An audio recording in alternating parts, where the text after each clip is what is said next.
Hello, hello, Jaya. Thank you for joining me. We are together today to have an amazing conversation about awakening. How are you? Oh, I'm wonderful. Thank you so much, Mylène. Thanks for having me. I'm super excited. I invited you for this conversation, and you're a friend of mine. You're also an amazing practitioner, an amazing energy somatic energy practitioner therapist. And I wanted to share a conversation with my community and with you about the process of awakening. And I love your journey. We know each other privately, and I love your journey. And I wanted to be able to share your journey with other people so that um, we can help them better understand their own awakening process. I want to give people reference point to help them navigate the change that come up, like when we say yes to an awakening journey. And you've said yes to an awakening journey many years ago. So we will talk about that today. And we will talk about actually the somatic aspect of awakening. Because as I said, you're a somatic energy therapist. That's the core of your work. And I also have a somatic approach to spirituality. That's what I teach in my school.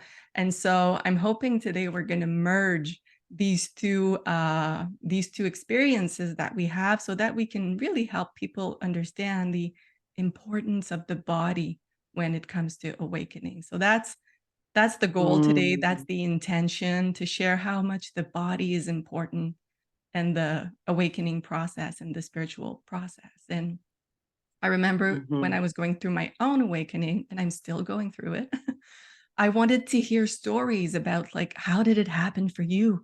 How did you start feeling energy? How did you start understanding this? Like, I was just like, how? Tell me how. And I didn't want to read it in the books. I wanted the people to tell me, and I wanted to like hear about the path. So that's what we're going to do today. So I'm really excited about that.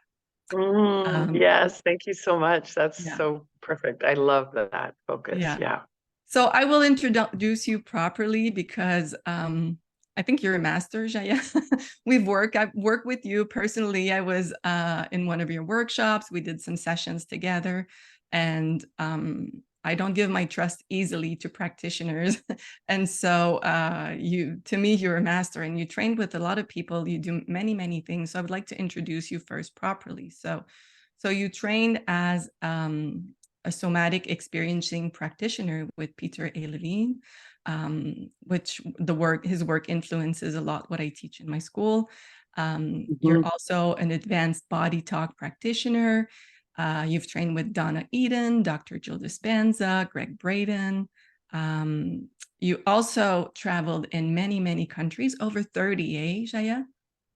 Yeah, something like that. 30 Something like something. that. Yeah. You're not counting. Now you're in Bali, so you live in Bali right now. Yeah. So we're connecting from Yeah. Bali, and you work and Yeah. you play everywhere on the planet. And you've studied also with a lot of masters and a lot of spiritual teachers, just like Muji, Ramesh Balsakar, Thich Nhat Hanh, Matt Khan, Abraham Hicks. So you've been around the block, you know. So, and you're also a mother and you're amazing friend. So you're not just your professional curriculum, you're much more than that. But for the interview, since we're going to talk about the body and what you do and how your professional work, that we're going to stop there, but you're Mhm. a whole Yeah. being. Yeah. Thank you. Thank you Mm. so much. So Yeah. we're going to start um, the conversation, Jaya, with just how did your awakening journey begin? You know, sometimes we imagine that it's a thing that happens overnight, just like it did for Eckhart Tolle or Mm, Byron Katie. We think like the switch goes on, and it's not necessarily the case. I think it's rarely the case. And so I love sharing stories about, like, how did it first start for you? And so can you run us through the beginnings of the awakening path? yeah. Yeah. Absolutely. I mean, I mean, the first thing that comes to mind is, um, and I think so many of us have these recognitions as children, but I remember being 8 years old and I had, I just run away from my house for some reason. And so I was walking down this pathway and I remember seeing a bird flying overhead, and I and then I asked God. I said, "If you want me to go home now, please send another bird flying overhead." And another bird flew overhead, and then I remember looking at these Wow. birds and these animals, and I started thinking, like, "Wow, look at how majestic they are!" And imagine, like, if I wasn't in this body, imagine what it would be like to be in their body. Like, what is it like to look out of their eyes? And I think I Wow. just started to experience, the oneness of life in that small example that for some reason is very clear in my mind. Mm, Um, and I did go home after that. you did. But I did go home. But I remember, and then, just little things, like so many of us, I remember being 14 and I read the Bible from front to end. And I don't even know what motivated me to do that. I mean, it's a big book and maybe not It is. something many 14-year-olds are No. doing. And I remember drawing a picture above my bed. I painted on my wall a picture of really being made love to by God, in Mm, little dot art so that no one else really knew what it was. But these were just, things that I remember. And then I remember being 18 and my father gave me my first Thich Nhat Hanh book. oh, I And didn't pronounce that well. I pronounce it with my yeah, French no, accent. that's okay. That's okay. He speaks French also, or spoke French. Um, anyway, my father had been practicing a transcendental meditation. Mm. Um, So your uh, family was already open to spirituality. Yeah, I mean, but they in a more conservative way, I would say, because I Okay. was raised Catholic, and so we went to church every Sunday. But my father did do this, They do so the he was meditation. aware of these things, and he had every book under the sun that you could want, that any spiritual seeker would want. And so I started to go to his shelves and start, to read a bit. And I guess by the time I was 24, after I finished my master's degree in Spain, I I had volunteered with the UN in Cameroon, working with Human Rights and Democracy Office for Central Africa and the UNDP, and then I went to Spain to do my master's.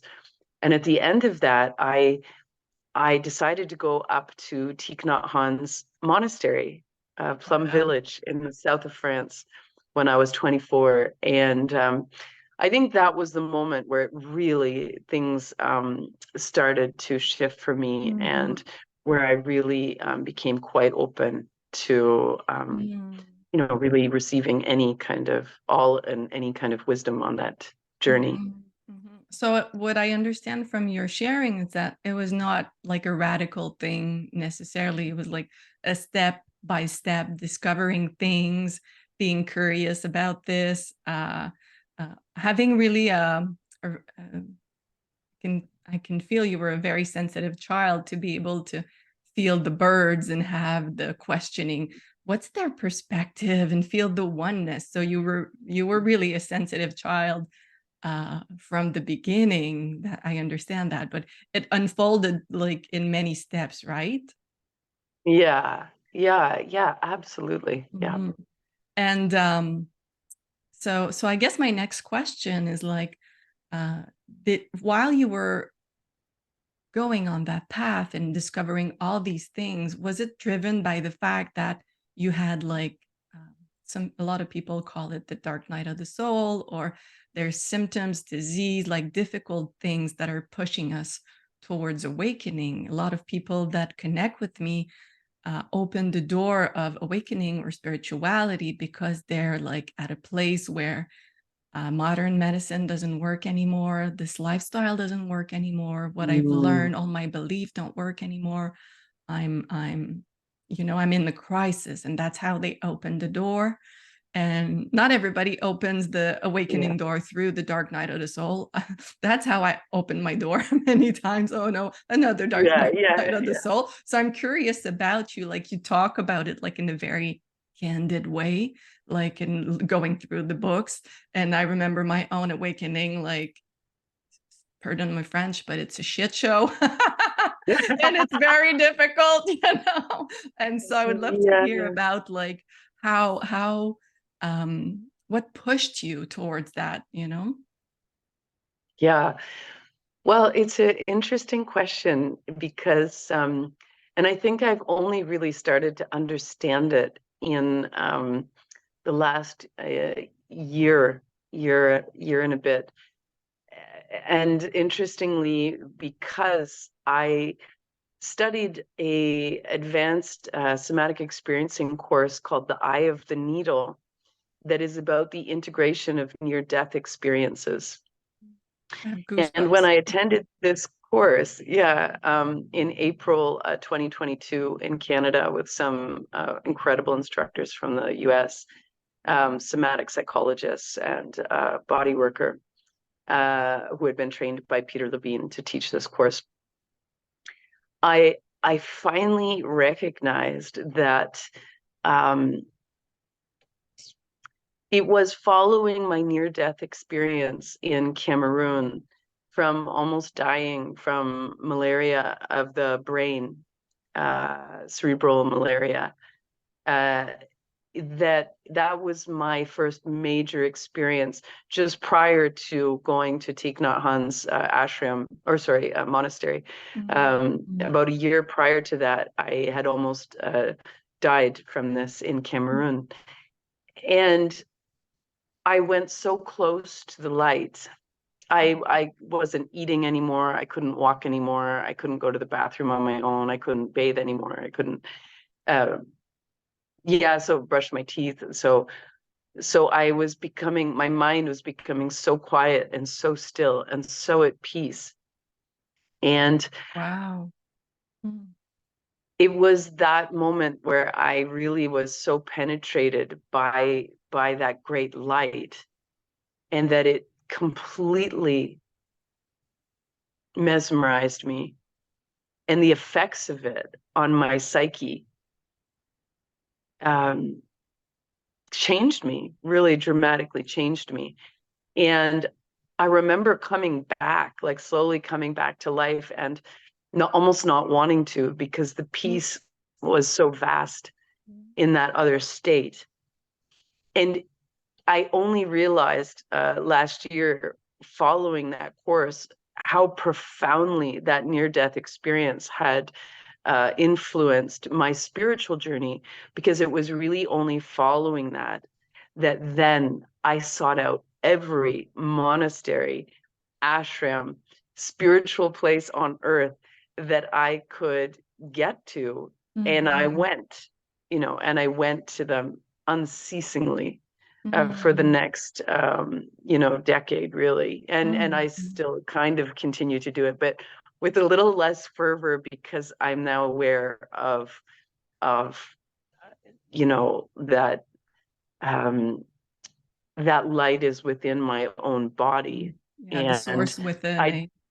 Exactly. And I don't need to seek it as much outside of myself at this time.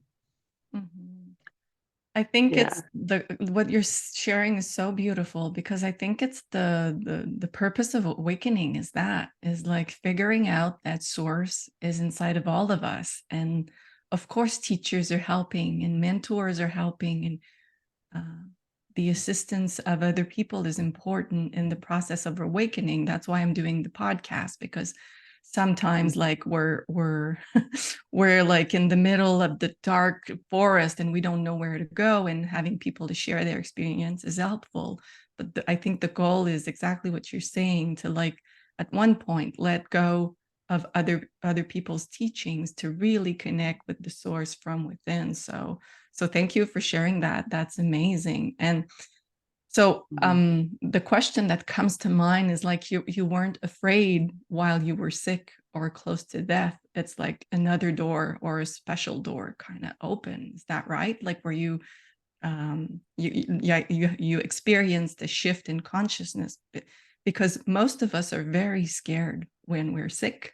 We're very scared when we lose control of our body, and we just want to fix it. Like we want a pill, we want an surgery, like we want something to fix it, fix the pain, fix the discomfort. And I would like you to share a little bit more about like what happened in this moment that you were about to die and you weren't like in a panicky survival mode. Yeah, can you tell us a little bit more about that? Like, or maybe you had Yeah, fear and you didn't mention it, but it feels like you were just in an expansion state when you talk about it. I mean, I think and this is only clear to me again because I actually renegotiated this near-death experience Mm. as a demo in front of that entire training last year by the somatic psychologist. So she walked me through this near-death experience. So I actually have a lot of access to the experience now because I relived it and integrated it with her. And I mean, well, I guess one thing that's very simple is that with cerebral malaria, like people can die within 24 hours of it, of getting it. So because I knew the symptoms, so my friend took me to the hospital right away. But I think because you just get so sick so quickly, you Mm. don't really have time to be afraid. It's like Oh you're yeah. just almost instantly like, Mm. on the brink of Yeah. death. And so you don't really, you know, Mm. I understand. I wasn't really thinking so much. The I mind mean, I was, cannot project a scenario of like, how is this going to end? What's like, it cannot spiral down into like a fear mode. It's just like yeah, 1 second you're okay, and the other second it's like, yeah, oh, yeah, yeah. You okay. just become so ill. I mean, I just remember I was Mm. just so ill. So that, Mm. I mean, and then also at the same time, I had a Cameroonian boyfriend at the time, and in these, my experience was in these cultures. I mean, he just stayed with me, so he would come and stay on the couch in my room from 7 a.m. until they kicked him out at 10 o'clock at night. So I was never really also alone. Mm. And so I felt comforted, and some other friends were visiting. So I felt like I was taken care of also. Um, yeah, I mean, it was just more a fascination of losing my faculties, like one by Mm. one, like being unable to eat and then being unable to walk. And then, you know, um, Mm. I I don't remember then if I spoke very much. I think I Mm. became very quiet. I just remember becoming very quiet. Mm. Um, so there's not really so many words Yeah. for that. I mean, the thing that I remember is the light. I just really remember the light. And I will say something which is fascinating, and I think that so many of us have a theme in our life, or maybe a few, different themes. But for me, regarding both trauma, somatic embodiment, and awakening, so maybe the three things, um, there's a theme of light. Mhm. And so that one, I got very absorbed into the light. Um, and then there's been other traumas that I've had that have related to light, um, like laser eye surgery in my eye. That well, it was a corrective surgery to the basic LASIK, so it was way more intense than the basic LASIK surgery. So I'm just giving as an example that is a Yeah. trauma related to Yeah. light, but that it's also in the healing of it. It also brings me into um, a different relationship with my body, like an embodied, um, hmm, search the words. It's like an embodied awareness of that light and my relationship to the light, and how the light can burn us, but it can also break us open, and it can also engulf us, and it can also absorb us, and it can also live within us, and it can also shine out from us. There's just so many ways that the light has influenced, my own journey, of awakening, and then also being able to really transcend and integrate some of the traumatic experiences related to light. Yeah. I love that you touch in on trauma, because I think that a lot of people that come to me are in a state of trauma, not necessarily a trauma um, like I was in an accident, or I was held at gunpoint. There's like the big trauma and the small trauma, I think. And there's also Yeah. like the transgenerational trauma, and our bodies are filled with layers of trauma. And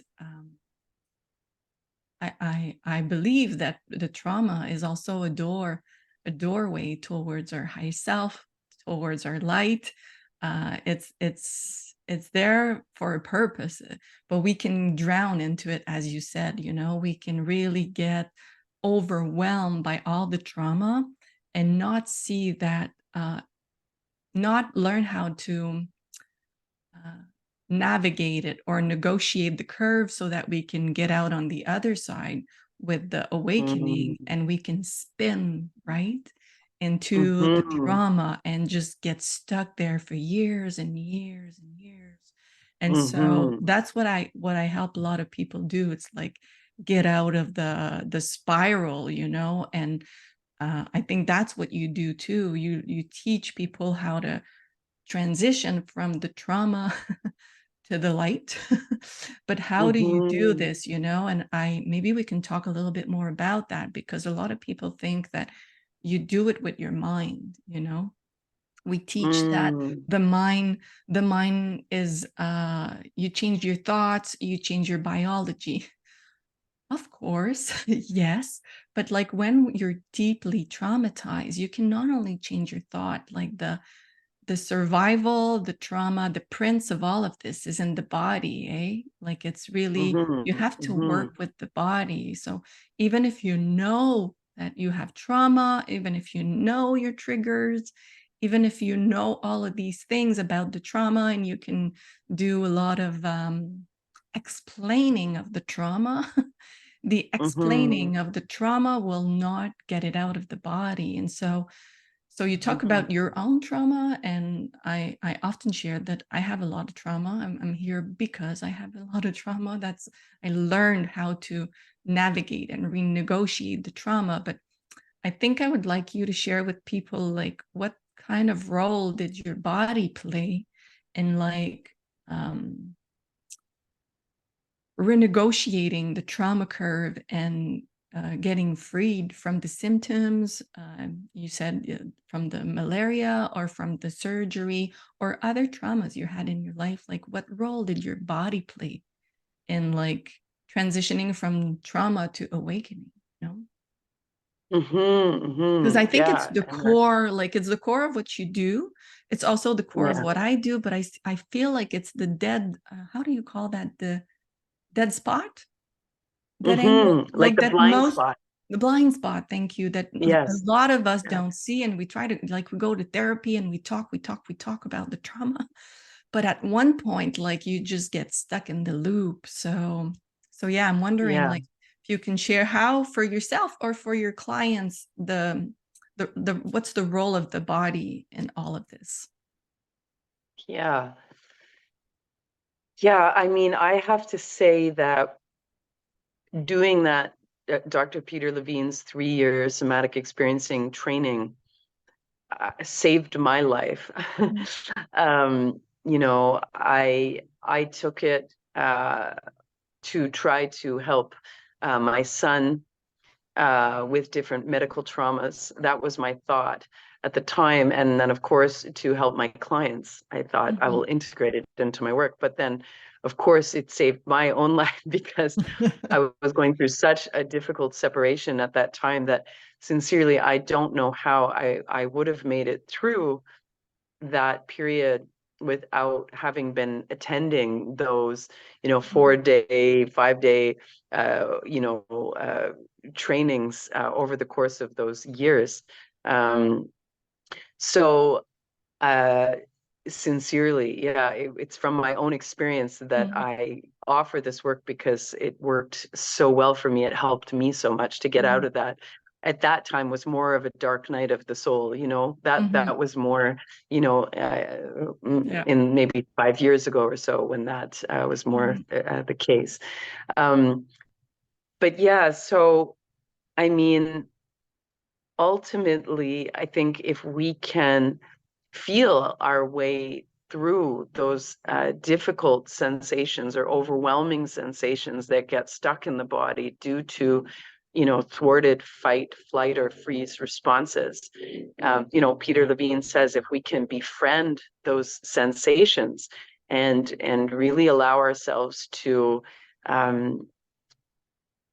meet them, as well as the emotions, the images, the meanings, the behaviors, the impulses that we have in relation to the impulse or to the sensations, that we can really use the trauma as a gateway to knowing ourselves more deeply, and to really just knowing what it is to be human, like what it is to be human, what it is to be alive on the planet, what it is to, feel these waves of terror and rage that we can, people can cycle in, like you were saying, in these vortices, these trauma vortices, like to keep reenacting the traumas and or can we move towards the pain of them and really be with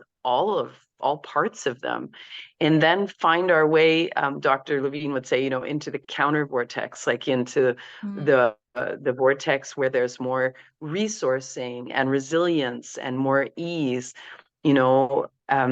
because we all also have those parts of our body that are you know feeling a little bit easier to be with, even if it's a tip of our baby finger, or our earlobe, or whatever, small part that we can access, that's like, oh, okay, I can be with that, and then just really in the daily life, like just working with this and being with this. And I'll just say one more thing about this specifically, is that, like you referenced, these traumas can then be used not only to know what it is to be human, so that's part of it, but then also what is it to move through this portal into who we are as spirit, or who we are as consciousness or awareness. And every culture before us, there's, I don't know if I should say every, but many cultures, they've mapped these vortices, these spirals of energy, and you can often look at those spirals as being, the trauma vortex or the bliss vortex, and when we can hold them both, we can move through into through the portal into the self, which is also words from Dr. Peter Levine. He talks about this quite a bit, as well in his work, as do many other trauma experts and spiritual masters as well. So, yeah. We're really starting, like, before that, it was like in the mystical traditions that we would understand the importance of the body and all of this. And now, like, the neuroscience is starting to map out, like, why is it important and why talking is not even enough. So I work with people that have trauma for many years, and I don't know how to say in English, I'll say it in French. In the brain, there's what we call aire de Broca. It's like a place that Oh, freezes, Broca's speech area. Yeah. Broca speech area. And when you're in Yeah. trauma, that freezes. And even if you want to Exactly. talk, like you don't have access because your body is saying like, Yeah. no, you don't need to talk right now. You need to run, or you need to fight, or you need to freeze. And so it shuts down the speech because it takes a lot of energy. Like, so Hmm. that's why I was talking about like the importance of the body, but like our modern cultures really want to like put the body aside. And I think there's an invitation right now to reintegrate the body. And I love what you said about being human. That was the difficult thing for me. It's still the difficult thing. I think a lot of people that connect with me also have a hard time accepting that they're not just spirit, you know. They have a Yeah. body and you have to live in the body, and you have to live with the emotions and the anger and the Mm. sadness and the resentment and the rage, Mhm. and you have to like navigate all of this in the body. And so I love when you said like the being able to hold all the two vortices together is like the Mhm. subtle art of healing. Like it's being able to be connected with all of these difficult emotions or sensations, but not like Mhm. drown into it. And that's the balance I find that sometimes is hard to figure out for modern culture, because we want to do everything with the head. We want to do everything with the Exactly. head. And when I guide people into Exactly. the body, like people ask me weird questions like, but how do I go there? If I'm like, okay, can you connect with your heart? But like, how do I go there? Like the mind is so strong. And I Yeah. find that's the biggest obstacle when I try to get people to connect with their body. And I would like you to share like with your clients, like what do you find is the challenge that most people are trying to address? It was my biggest challenge, so I'm not judging anyone. Been living out of Mm. my body for like until like I don't know, like I just, oh, I have a body, you know. I remember, and it was when I was studying Peter Levine's work, and I was like, never did this before, you know. I was Right. doing like Yeah. lots of therapy, lots of crying, lots of journaling, but nothing with my Yeah. body. And then when I started going in, it was very uncomfortable, very uncomfortable. And that's what's happening for a lot of people that I assist. And that's the main challenge. And I'm wondering, like, what do you see as the main challenge for the people that you support or you guide or you facilitate with the body? Hmm. Well, I think we live in a culture that really divorces us from like real deep, if I could use the word, authentic embodiment. You know, I mean, there's embodiment for sex, there's embodiment for, you know, things that are exciting, but just like the basic embodiment, you know, I don't think that we, you know, that that's really emphasized. So much of our training in school is about really thinking our, Yeah. yeah, From right? you It's shut from down everything exactly, down there and you just yeah, yeah, exactly, exactly. So anyway, so it's, you know, we learn it and we often learn it young, you know, so yeah, so it's systemic, you know. it is. Um, yeah, and so really, I mean, even helping people to see the value of being in the body, Yeah.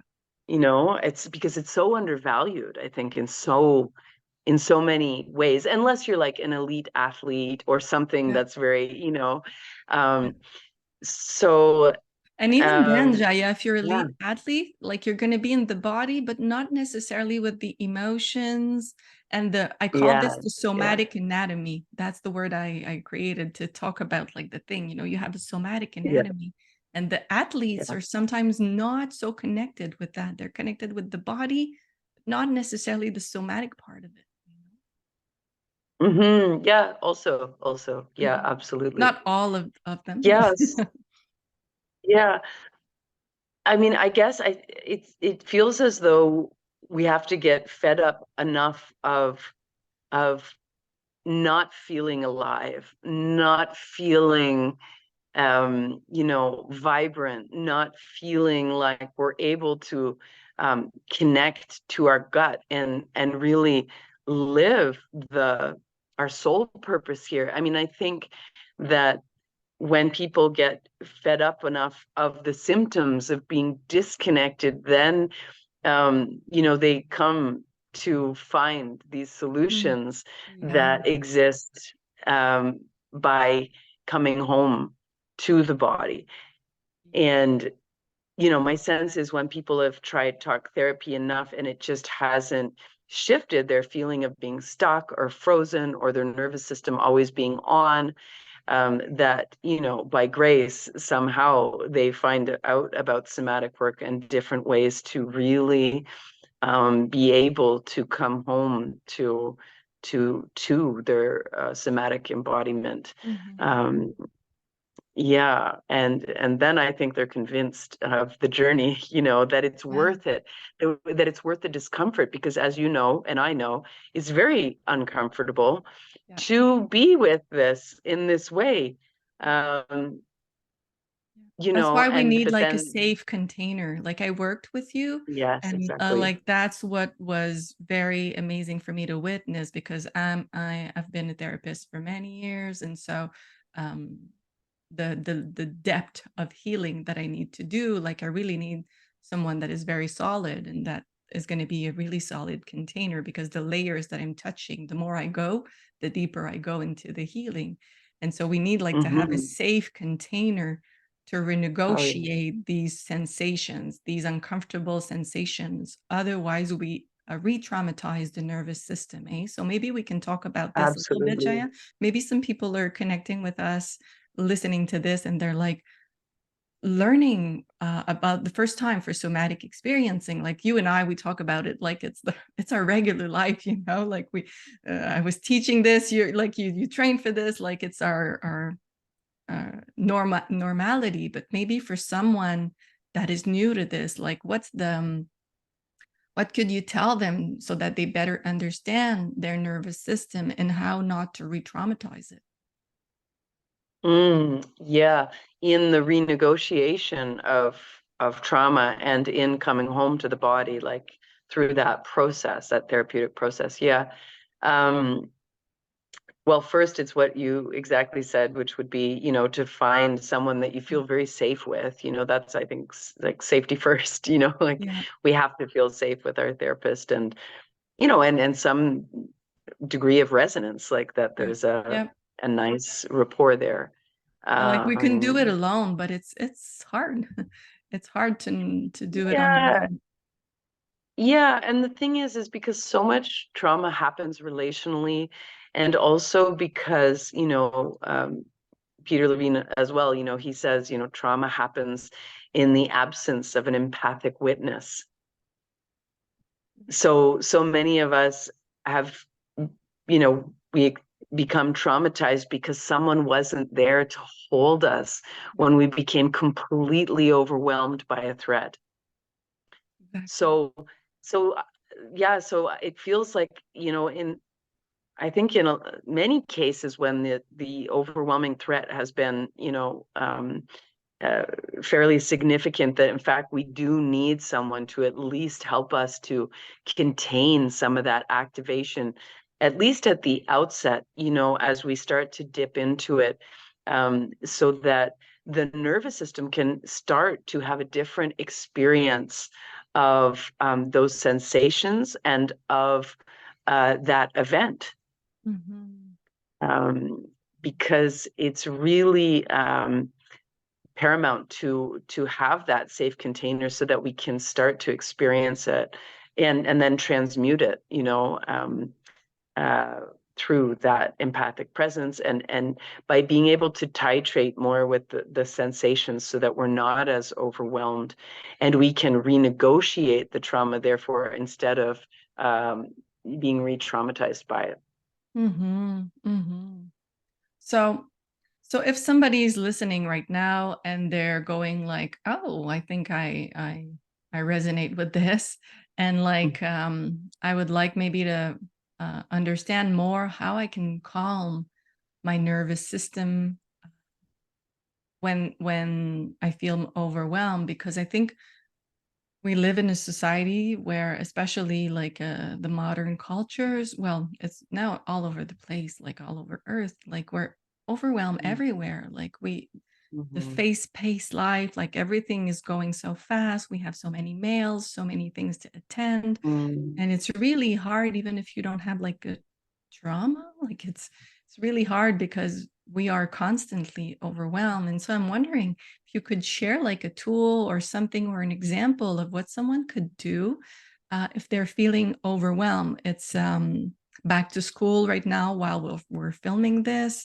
But like we have events like it's Christmas time and I'm going to meet the entire family. And of Yeah. course, there's the work that we need to put good boundaries. That's there. But I'm wondering, like, I think it would be fun to share with people, like maybe just like a tool of like to give an Yeah. example of what is somatic experiencing, because it's not something you do with your mind, and until you experience it, it's really, really hard to figure out, to understand like how it works, you know.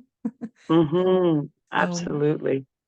Absolutely. And just to, reflect back, like you were saying, I mean, there's so many little T traumas that happen to so many of us on a daily basis. I mean, this is really the thesis, I think, of Dr. Gabor Mate's most recent yeah, book, The Myth of Normal. yeah, I mean, how do we um, be, and I love like Krishnamurti, he also says, the sage, the Indian sage, being well adjusted to a sick society is not a sign of good health, like exactly. how do we, and Dr. Gabor Mate, he's really saying like, how do we be healthy and well in this society that is so, can be so toxic and have, be just so traumatizing to Yeah, humans just by having to live within it. So, yeah, which is part of why, part of my recent shift to Bali. I'll yeah. just say, So maybe we can share that you lived in Ottawa, Canada, close to yeah, me, and you just moved to Bali for that exact reasons, because it, the that lifestyle exact here reason. requires us to shut down so many parts of ourselves to to Yeah. function, to function. And you were Yes. like, I'm done with Yes. this. Yeah. Yeah. And I will get to the practice because that's very Yeah, important. But just to say that, yeah, I mean, and that's been my journey. That's just been possible yeah, by many factors and by grace and by courage also. yeah. And A lot of courage. Grace and courage is a but good combination. If you have just grace, yeah. If you have just courage, yeah. Both of them work yeah, well together. yeah. But yeah, to just find a way to live a more sane life, and in a place like Bali where the sacred is just woven into daily life so effortlessly. It's the island of 1,000 temples, and 1 million offerings are made on this island every day by the Balinese people. And so just these connections to, I'll just say one more thing, when anthropologists have done research about, ancient civilizations, they've never found a civilization that was atheist. So part of returning to humanity and to accessing um the self, whether that's through the portal of our own trauma, or whether that is through spiritual practice that doesn't necessarily have to directly relate to our trauma.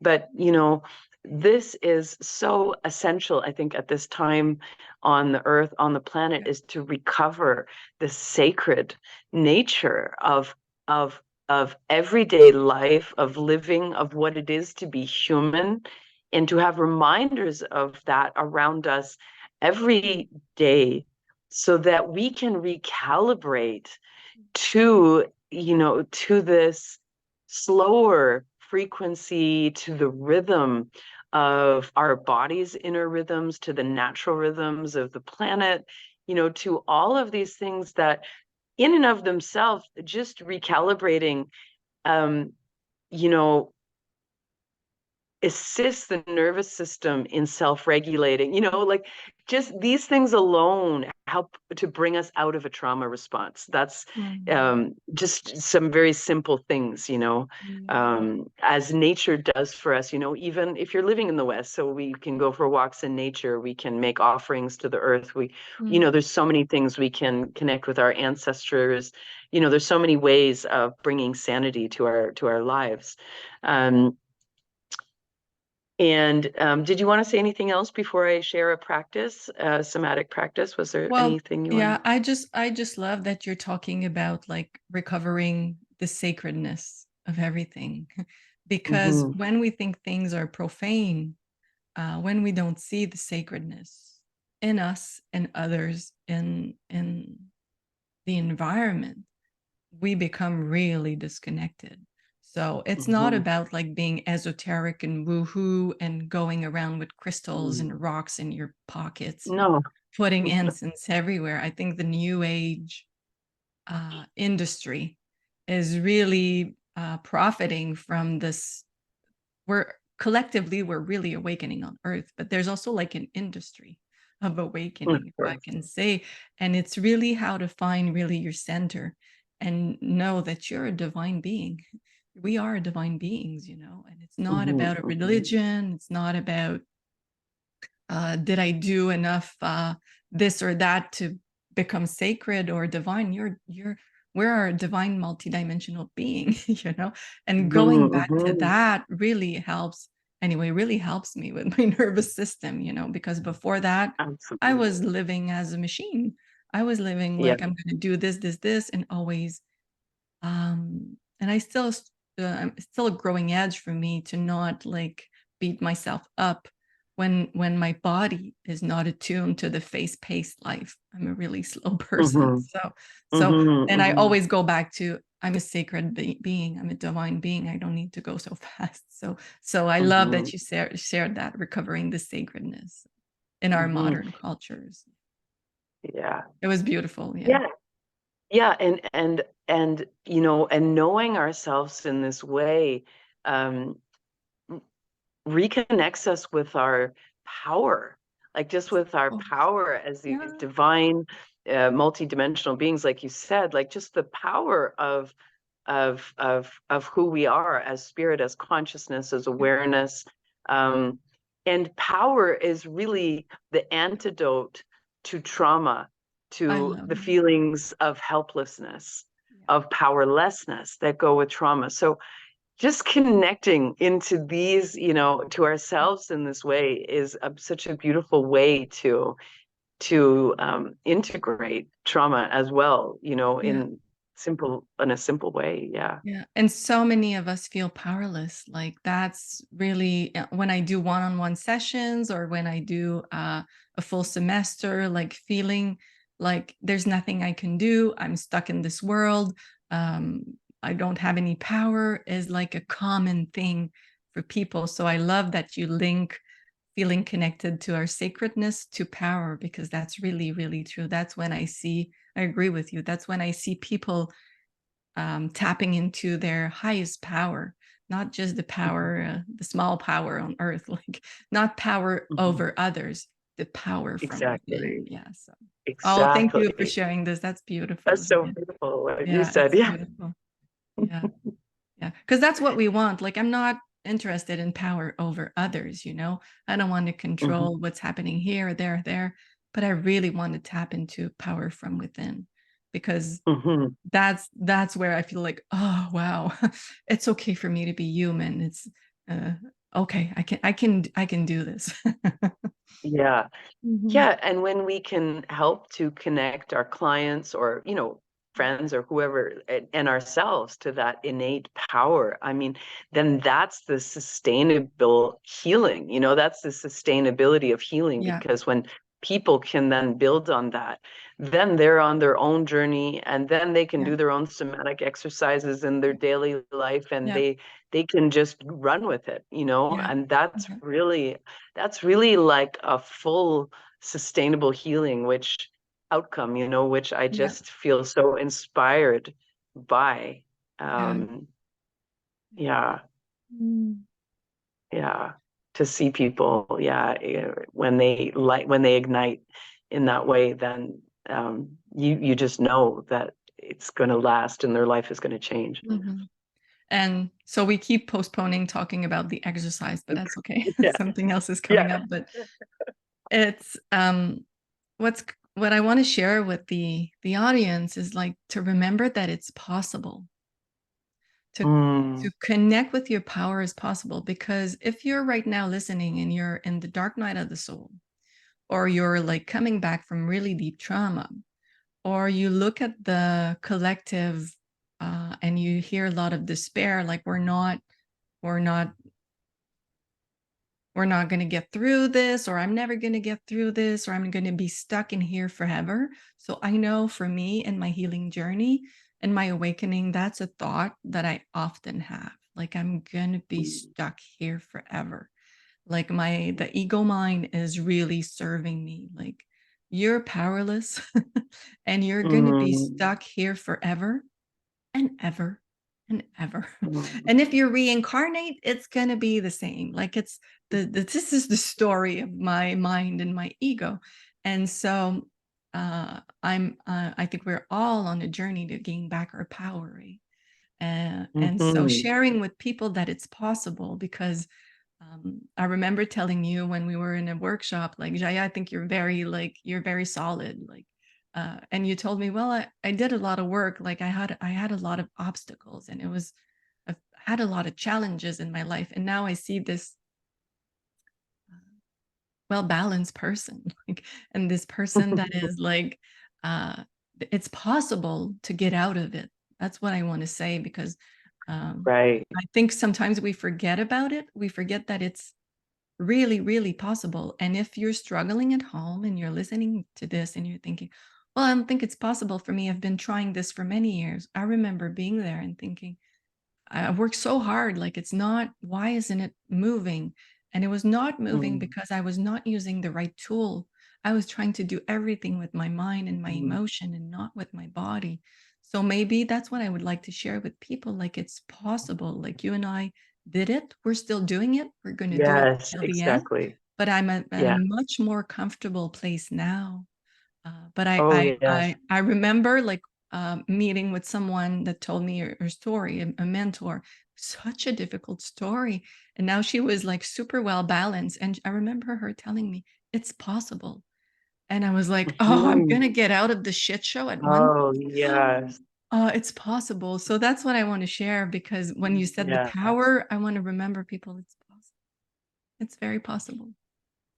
Yes. Yeah. Yeah. Yeah. I'll say that for myself, most of the right side of my body went fairly numb following this separation, and and related things with my son and his health and different things, and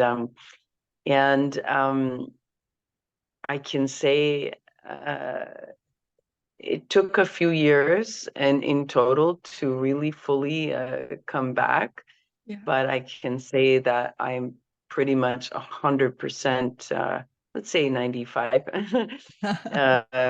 that feeling has returned, and I just want to say too that, as you know, I, as much as I love the somatic work, and I do, but I have to say it's also a lot of grace. It's also my own spiritual practice. It's me Yeah. praying. It's me really, surrendering to the divine will of things. And then, I'll wake up in the night and my whole body is being healed by an energy that's much greater than me. And I can't Mhm. tell you how many times that energy has visited me in the night. Mm. Just 2 nights ago, it visited me here. Wow. And Yeah. and so there is the things that we do to help ourselves, so these somatic practices and all of the things, but there's also, I just want to say, and we know it, I know you know it, but Yeah. these forces that are so great, that are just really beyond our minds Yeah. and beyond our own will and our own, Yeah. what we can do physically with our own hands for ourselves. Because for me and for so many people that I know that I've seen the biggest healings, like there's just been so much grace that has really ushered them through. And so I just feel like that's such an important part of the healing journey. And for my case, I have to Yeah. say that it is that. Yeah. Yeah, it's the same for me. It's the same for me. I often have beings that come and do work with me.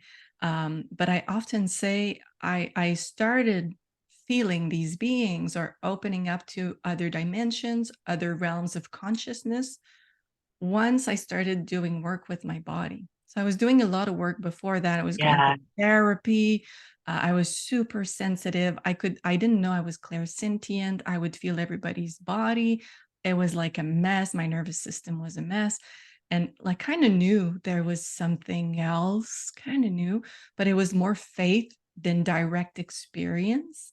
And I Yeah. started really having these direct experience when once I started working with my body. And because the body is the place where you can feel the other dimensions.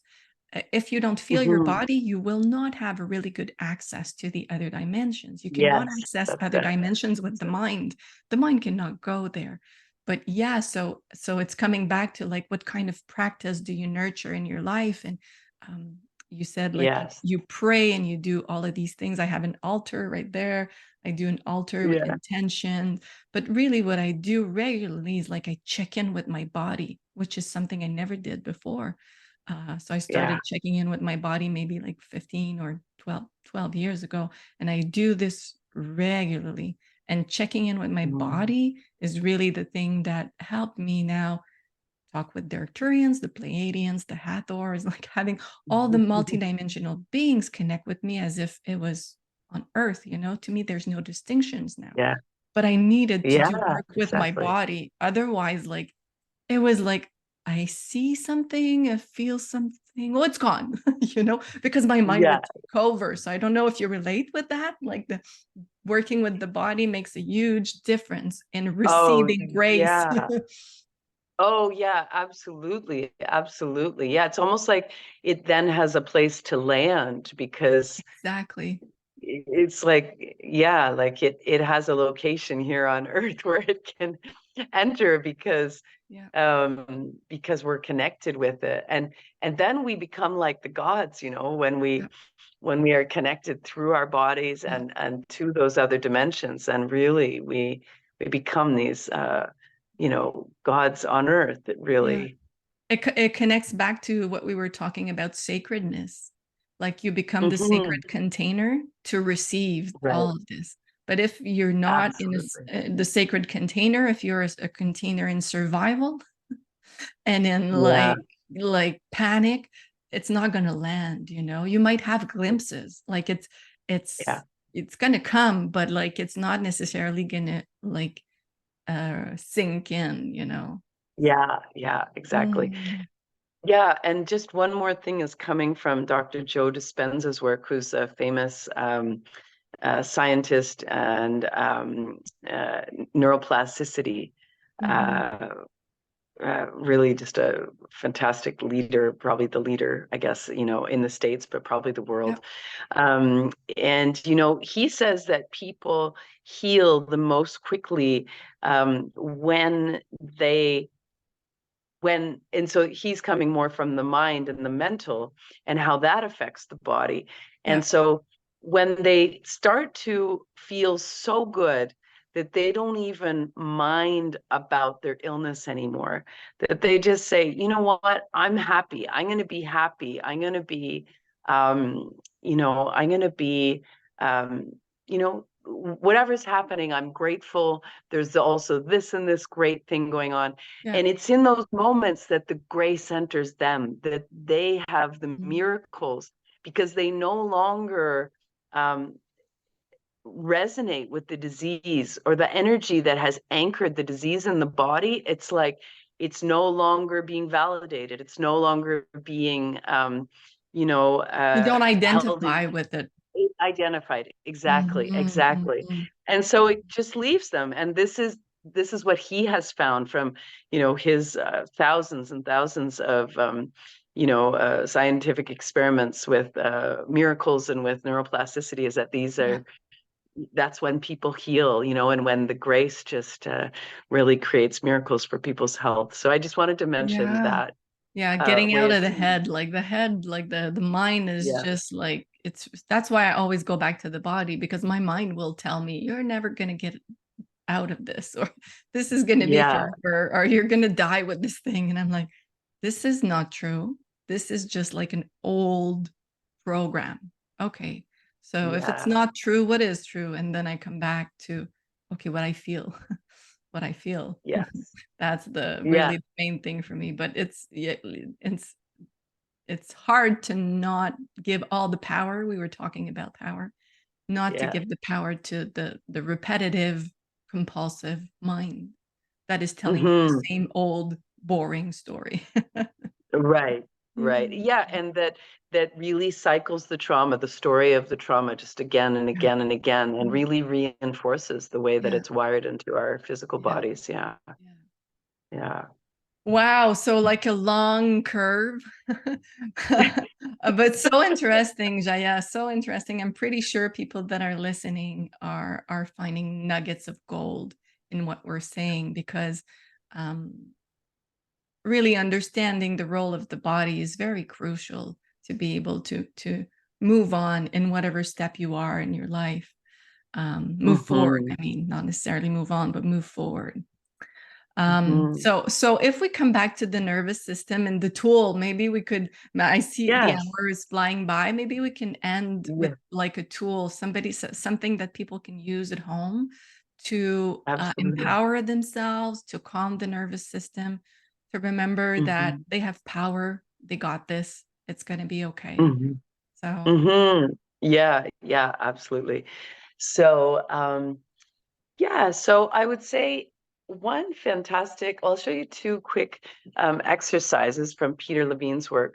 Um, to create safety in the body is to put one hand on the forehead, yeah, and then one hand over the heart. And just to feel that flow of energy moving between the two hands.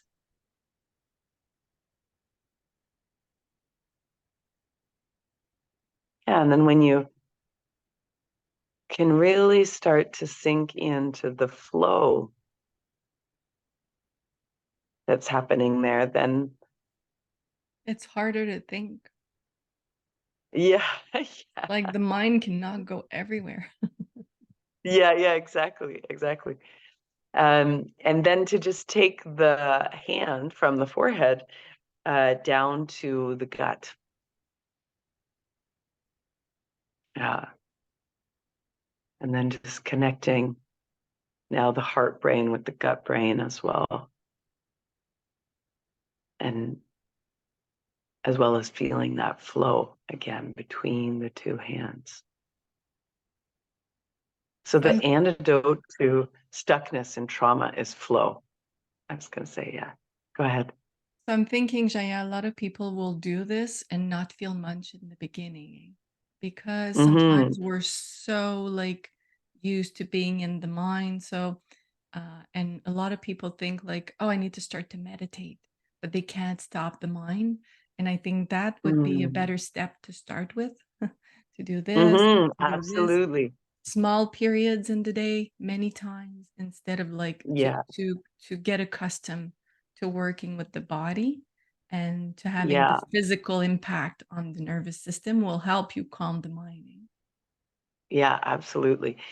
Yeah, and so this one is just helping us to attune to flow in the body. So where Flow in the there's body. movement. So where am I not stuck, and Yeah. just really starting to sense that.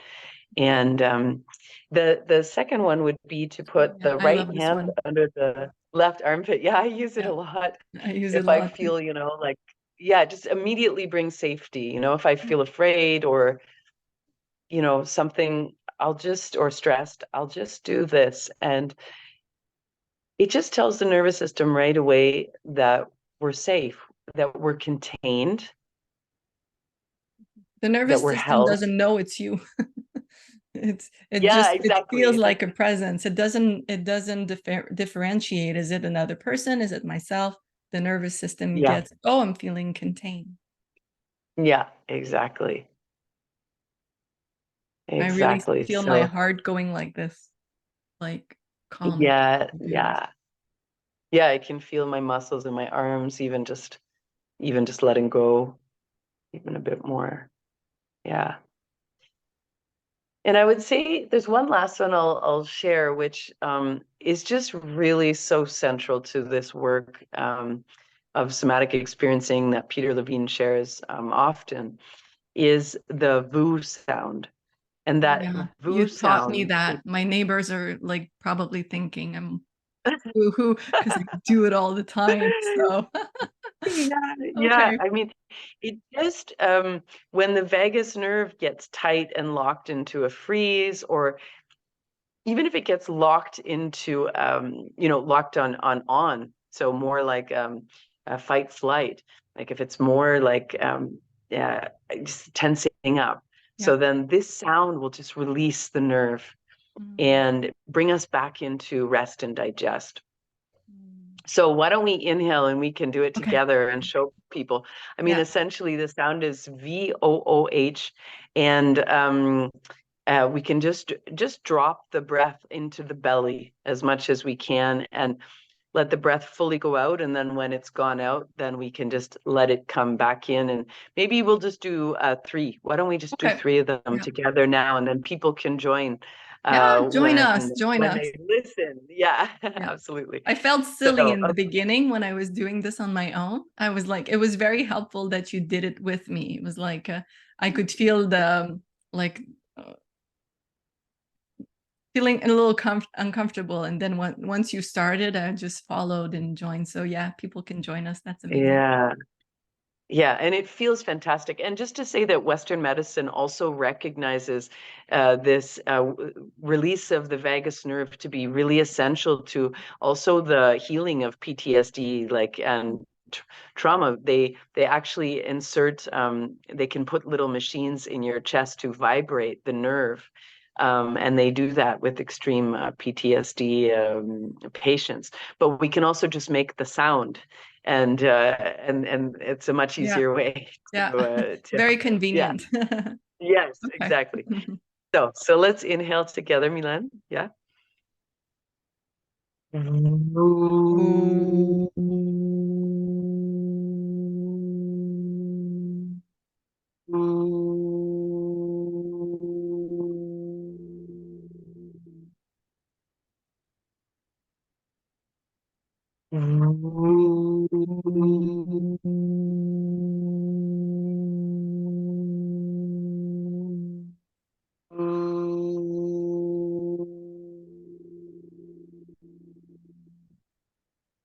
And one last time.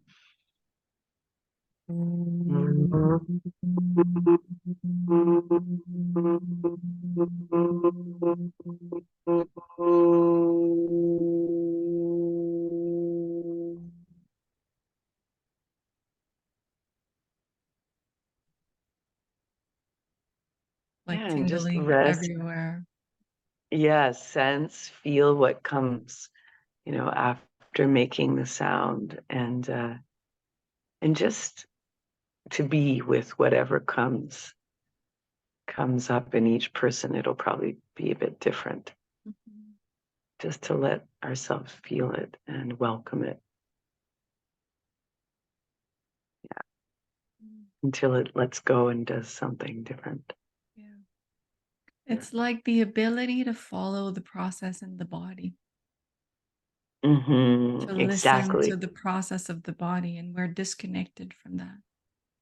hmm Yeah, and not trying to fix or change it. I mean, Yeah. with yoga, we would, if the breath became short, we would fix and change it to a deep breath right away. But with the somatic work, we would Just let the breath be short, let it be short, let it be short. And then the body will naturally just start to take a deeper breath and a deeper breath. And then it releases that pattern. Yeah, so it knows how to heal itself. Like the nervous Yeah. system knows how to come back into regulation, and the body knows if we Yeah. just just be with it and let it do its thing. Yeah, Yeah.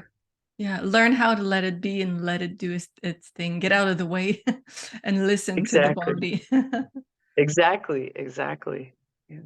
Oh, thank you for sharing these amazing tools, Jaya. I'm sure that people at home will use them and benefit from this. I'm sure they will also benefit from your wisdom in sharing your awakening journey with them. I knew a little bit of it, but it was nicer to go deeper and nice to go deeper and understand better like what was meaningful for you in your process. So I'm Mm, wishing you the best on the rest of your awakening journey because we're awakening until the end.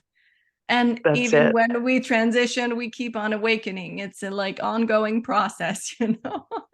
100%. It's Yeah, not a that's it. destination. It's like a traveling process, you know. Yeah, Mm, absolutely. Yeah. mm, Yeah, and thank you for everything that you mm, shared. You're such mm, a, wealth of information mm. in the somatics, in this We're area like two and awake. nerds together, eh? Yeah, Two nerds that's it. sharing. That's it. Yeah. So thank you Oh, for all of thank your you. beautiful, Mm, inquiry and curiosity and all that took mm, you to this place to mm, be welcoming me on this interview. mm. So, Ah, and all the other oh, people that you, yeah, bring this information out into the yeah, world. yeah. So thank you. So before we leave, Jaya, if somebody is Mm, listening to this and they're going, "Oh my God, I want to connect with Jaya. She sounds mm. amazing." How do we connect with you? How do we find you? What's the best way to find you? You're in Bali, but you work on Zoom like we all do now. So how do we find you? Yes. Connect with you? So, www.energythrive.com. Okay. So Energy Thrive, all one word. And yeah, so that would be, yeah, if you go to my Yeah. website, you'll find me there. And I think even if we Google Jaya Hollohan, I think like it yeah, comes up. But it'll just come up. yeah. And Yeah, we can book it would just sessions with you and you offer meditations and you can connect Yeah, with yeah, I guys. Yeah. offer monthly online healing gatherings, as well as online trainings. Grace and Somatics is one of the trainings I offer. Also offering retreats, Yeah. some also in Bali. So Yeah. uh, yeah, so retreats, You and should then check it as out, well as people. You should check it out. as I'm well as the checking it out. one-on-one sessions. Yes, Yeah. yes, yes. So whose ever heart feels called to come, Yeah. yeah, in any way, I would love to meet you in this. Yeah. Thank you. And if someone Yeah, wants to connect with my school, the School of Multidimensional Awakening, my website is mylenepichet.com, which is MYLENEPICHE.com. So, beautiful. so thank you, Jaya. It was an Oh, amazing conversation with an amazing person. I knew it was going to be fire. So thank you. Thank you so much for sharing oh, this, giving me your thank time. I you. know it's nighttime in Bali right now. So wishing Yeah, you the that's best to you and your son. my And pleasure. uh, I'll say bye to everyone. Ciao, everyone. Yeah, bye Bye everyone. bye. Thank you so much, and thank you, Mylène. Thank Thank you, thank you. you. Bye. Okay, bye everyone. Ciao.